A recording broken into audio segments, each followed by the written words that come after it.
Welcome to part 13, handling streaming responses. Generative AI models or large language models are all the rage today. The issue is as they get more and more powerful, they can take many seconds to respond and complete the output. Thus, we should stream LLM's response. Let's look at the fragment of main.go, which is a handler which I've written in Go in the back end. So what we do here is we take a quick brown fox text in Markdown, we split it according to spaces, so it's tokenizes by word, and these two headers are important. Transfer encoding chunked means we are streaming, and access control allow origin because I'm running this on my local host and I want to access it from elsewhere, let's say from a different website. We say allow it from all origins. This actually is a security issue, but Go is pretty secure if your code is tight and doesn't reach into your file system.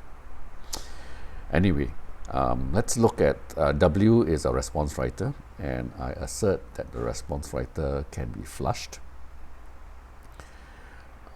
Write string, sleep for 150 milliseconds, then flush. So this binary is written for a Linux x86-64 binary, but if you don't have a Linux machine, you can build your own by saying go run main Go. Of course, you need to download Go.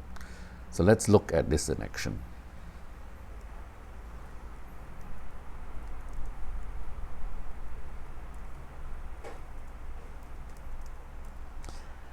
So it says starting Markdown endpoint on port 8080.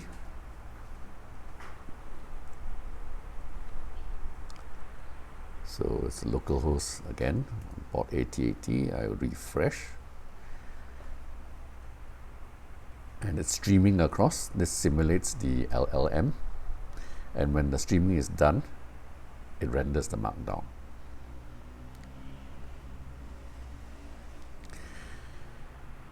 So how do we handle a chunked update on the front-end HTML side? Here's the fragment of the index HTML. We have a section which holds the Markdown content. We have a Markdown parser. This is loaded from JS Deliver, a CDN, a content delivery network. It's known as marked, it's minimized, it's a JavaScript script. Main.js is my main JavaScript content. So let's look at JavaScript. So I've got a function handler, MD handler. It awaits, this is where we need that origin, localhost 8080.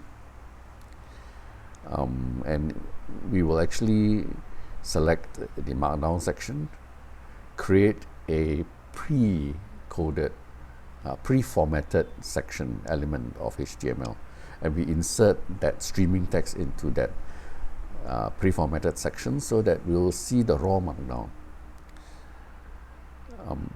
As we are streaming, here we are decoding the text into UTF-8. As we are streaming, we update a Markdown variable. A Markdown variable is just a large string, an MD variable actually. At the end of the streaming, we replace the Markdown section with formatted HTML with marked past Markdown. So 7 and 8, as I said, is temporarily inserted. It will be deleted later by line 14. Thank you.